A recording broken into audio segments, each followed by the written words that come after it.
Provisional merit list जी अगोदर guess 15ला होती ती आता 19ला गेली आहे. 20 ते 22 म्हणजे एक्झॅक्टली सेम लास्ट इयरचा शेड्यूल आता फॉलो होत आहे. कॅप्रॉन 3 16/8 ते 18/8 म्हणजे सप्टेंबरच्या फर्स्ट वीकपासून कॉलेज सुरू होऊ शकतं. तुम्ही या 6 महिन्यामध्ये ओरिजिनल डॉक्युमेंट कॉलेजला सबमिट करून घेऊ शकता. तर कॅप्रॉन 3 आणि 4च्या बिटवीन जर तुम्ही विदाउट डुईंग एनिथिंग कॅप्रॉन 4ला गेलात आणि ॲडमिशनच्या वेळेस ओरिजिनल डॉक्युमेंट नसेल ना तर ॲडमिशन तुमचं कॅन्सल होऊन जातं. ठीक आहे.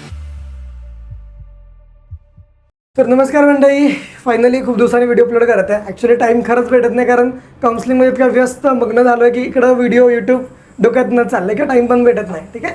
येस, काल एक नवीन सगळ्यांनी व्हिडिओ बघितला असणार, शॉर्ट व्हिडिओ माझा, की डेट एक्सटेंड झाले आहे CET सेलच्या.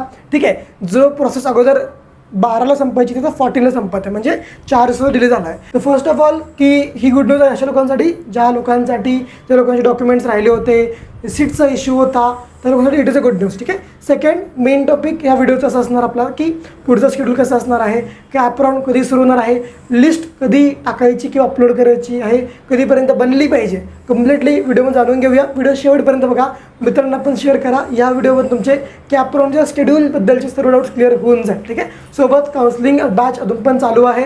ऑनलाईनची प्रॉब्ली प्रेफर करा. ऑफलाईनमध्ये मी नियरबट बंदच करतो बिकॉज खूप सारे क्लायंट झाले ऑफलाईनमध्ये, खूप चांगला रिस्पॉन्स या वर्षीचा आहे. ठीक आहे. ज्या लोकांना एनरोल करायचं काउन्सिलिंगमध्ये लिंक दिली आहे डिस्क्रिप्शन बॉक्समध्ये जाऊन एनरोल करा. खूप भारी गोष्टी यावेळेस चालू आहे काउन्सिलिंगमध्ये. रिव्ह्यूज पण आता म्हणजे खूप चांगले आहे. ठीक आहे. व्हिडिओ स्टार्ट करूया. तर बघा, ॲज ऑफ नाव जी आपली ऑफिशियल साईट आहे CETची, ठीक आहे, त्यावरती जो शेड्यूल आहे तो या प्रकारचा आहे, जो की काल नवीन आला आहे. ठीक आहे. ही आपली FE 2026 साईट. ठीक आहे.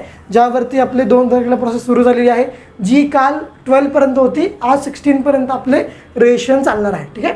आफ्टर दॅट आपलं जे व्हेरिफिकेशन आहे ते 17/7 पर्यंत चालणार आहे, म्हणजे 17 जुलैपर्यंत चालणार आहे. ठीक आहे. जे अगोदर 13 होतं म्हणजे +4 झाला इथे. सोबत प्रोव्हिजनल मेरिट लिस्ट जी अगोदर गेस 15ला होती ती आता 19ला गेली आहे. ठीक आहे. डेट लक्षात ठेवा 19. ठीक आहे. नोट करा 19. आणि जर मी मागच्या वर्षाचा शेड्यूल ओपन केला ना लास्ट इयरचा FE 2025चा, ठीक आहे, तर आय गॉट टू नो की आता डेट सेम होत आहे. ठीक आहे. बघा इकडे प्रोव्हिजनल मेरिट लिस्ट ही लास्ट इयरची आहे. ठीक आहे. 19/7/25 आणि ह्या वर्षीची प्रोव्हिजनल मेरिट लिस्ट अगेन 19/7/25. बाकी डेट्स पण मॅच करायचा प्रयत्न करा. 20 ते 22मध्ये आपलं ग्रेव्हरस विंडो आहे. ह्या वर्षी लास्ट इयरला पण अगेन मॅच होत आहे 20 ते 22 म्हणजे एक्झॅक्टली सेम लास्ट इयरचा शेड्यूल आता फॉलो होत आहे. ठीक आहे. नेक्स्ट अगेन बघा, तुमची फायनल मेरिट लिस्ट कधी येत आहे ह्या वर्षीची 24/7. ठीक आहे.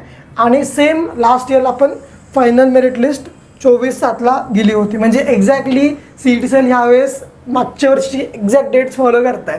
ठीक आहे. तर बघा ते अकॉर्डिंग आपला कॅप्रॉन 1 जो आहे, ठीक आहे, ते अकॉर्डिंग आपला जो कॅप्रॉन 1 आहे, online submission confirmation of option form of CAP round 1 through candidates log in by candidate. ठीक आहे.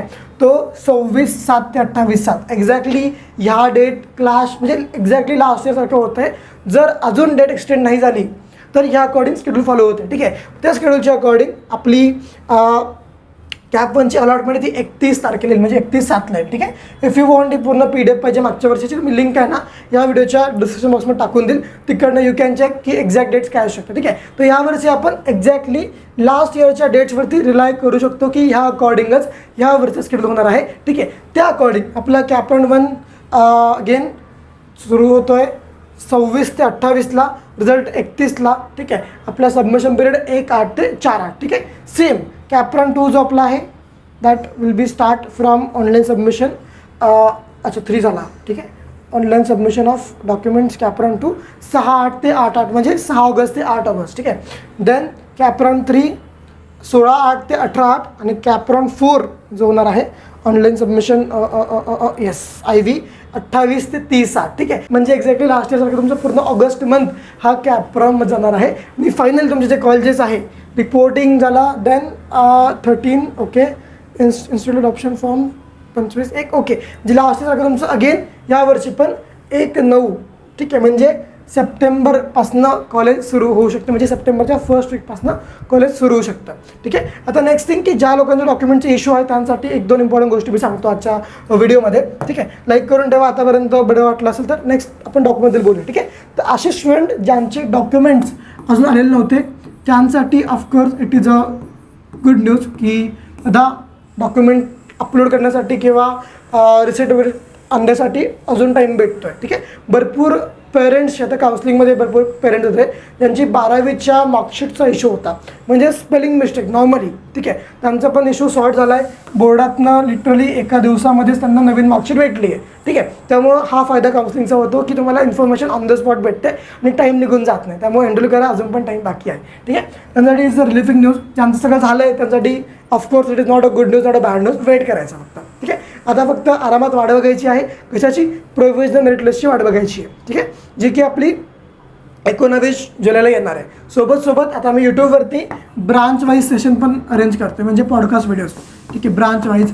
सोबत माझी टीम प्रयत्न करते की जेवढे पण महाराष्ट्रामध्ये कॉलेजेस आहेत, पण आपले चांगले कॉलेजेस पुणे मुंबईमधले, अगोदर तो प्रेफरन्स असणार. ठीक आहे, माझी मी टीम क्रिएट केली आहे जे की त्या कॉलेजमध्ये जाऊन रिव्ह्यूज अपलोड करले, स्टुडंटचे ॲक्च्युअल रिव्ह्यूज जमा करत. म्हणजे एखादा मुलगा जो आता VIT कॉलेजच्या इन्स्ट्रुमेंटेशन ब्रांचला आहे, VIT इन्स्ट्रुमेंटेशन ब्रांचला आहे. ठीक आहे, मग त्याचं मत काय आहे अबाउट दिस कॉलेज? ओके, तर 3rd इयरला गेला आहे, 4th इयरला गेला आहे. ठीक आहे, त्याचं मत काय की how is the college, how is the branch, teachers कसे आहे, कॉलेज चिल आहे का, इव्हेंट चांगले होत आहे का, हॉस्टेल कसं, MS कसं, या सगळ्या गोष्टी आम्ही यामध्ये आणणार. त्यामुळे सबस्क्राईब करून ठेवा, मित्रांना पण बोलवा. ठीक आहे, तर दिस इज ऑल अबाउट डॉक्युमेंटवाला थिंग. सेकंड गोष्ट, एक GR आला होता मागेच की ज्यांची व्हॅलिडिटी नाही आहे, OBC आणि SCBC. ठीक आहे, ह्या 2 कॅटेगरीजच्या स्टुडंटसाठी एक 6 मंथ्सचा एक्सटेन्शन आहे.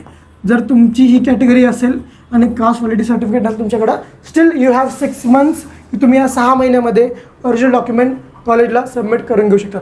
3rd नंबरची इम्पॉर्टंट मिथ एक आहे. ठीक आहे, जर इन केस डॉक्युमेंटचा फेलियर आला, ठीक आहे, कॅपराउंड 1 संपला, कॅपराउंड 2, कॅपराउंड 3, कॅपराउंड 4. ठीक आहे, इन केस तुम्हाला कॅपराउंड 3पर्यंत कळालं की दादा मी ज्या पण कॅटेगरीने अप्लाय केलं आहे त्याचे ओरिजिनल डॉक्युमेंट आता येऊ शकत नाही किंवा वेळ लागणार. ठीक आहे, तर कॅपराउंड 3 आणि 4च्या बिटवीन तुम्ही you can convert to open. ठीक आहे, तुम्ही ओपनमध्ये कन्वर्ट करून घेऊ शकता. तर म्हणजे जे असे स्टुडंट आहेत दादा की मी कॅटेगरीने अप्लाय केलं आहे बट माझे डॉक्युमेंट्स येत नाही किंवा वेळ लागेल, ॲडमिशनपर्यंत येणार नाही. ठीक आहे, जर तुम्ही विदाऊट डुईंग एनिथिंग कॅपराउंड 4ला गेलात आणि ॲडमिशनच्या वेळेस ओरिजिनल डॉक्युमेंट नसेल ना, at the time sir admission तुमचं कॅन्सल होऊन जातं. ठीक आहे, त्यामुळं हे टाळण्यासाठी कॅपराउंड 3च्या नंतर एक विंडो ओपन होतो ज्यामध्ये you can convert your category to open. ठीक आहे, if you fail this thing तर तुमचं कॅपराउंड 4मध्ये ॲडमिशन कॅन्सल होऊन जातं, डॉक्युमेंट नसेल तर. इफ ओरिजिनल डॉक्युमेंट झाले तर काही करायची गरज नाही आहे. ठीक आहे, इफ तुमचं कॅपराउंड 1मध्ये 2मध्ये 3मध्ये किंवा 4मध्ये कुठे पण ॲडमिशन झालं तरी पण every one is eligible for spot drop. ठीक आहे, आपण सगळे स्पॉट ड्रॉपमध्ये एलिजिबल आहात. इफ तुमचं कुठल्या पण कॅपमध्ये तुमचं ॲडमिशन होऊ द्या, 1मध्ये होऊ द्या, 2मध्ये होऊ द्या, 3मध्ये होऊ द्या, 4मध्ये होऊ द्या, किंवा तुम्ही कॅप राऊंड अटेंड पण नाही केला तरी पण you are eligible for spot round. ठीक आहे, ते 3-4 इम्पॉर्टंट पॉईंट्स जे तुम्हाला सांगायचे होते, बिकॉज ऑफ सम रिझन ते सांगता नाही आले, बट मी या व्हिडिओमध्ये पण कव्हर अप केले. ठीक आहे, तर या व्हिडिओमध्ये वी टॉक अबाउट स्केड्यूल कसं असणार आहे पुढचा, आणि नेक्स्ट थिंग की हे काही 3-4 इम्पॉर्टंट पॉईंट्स जे भरपूर लोकांसाठी एक वन ऑफ द माउंटन सारखे डाऊट असणार आहे. ठीक आहे, आय होप हा व्हिडिओ तुम्हाला हेल्पफुल राहिला असेल. इफ राहिला असेल तर लाईक करून ठेवा, मित्रांना पण शेअर करा, आणि ह्या व्हिडिओचे ज्या मेन गोष्टी आहे त्या आपण तुमच्या मित्रांना जाणून घ्यायची गरज आहे, त्यांना पण व्हिडिओ शेअर करा. सोबत काउन्सिलिंग बॅच अजून चालू आहे, do enroll for that thing. ठीक आहे, अजून डाऊट असेल तर कॉमेंट करा, I surely try to answer your doubt. बाकी भेटूया पुढच्या व्हिडिओमध्ये, तोपर्यंत ऑल द बेस्ट.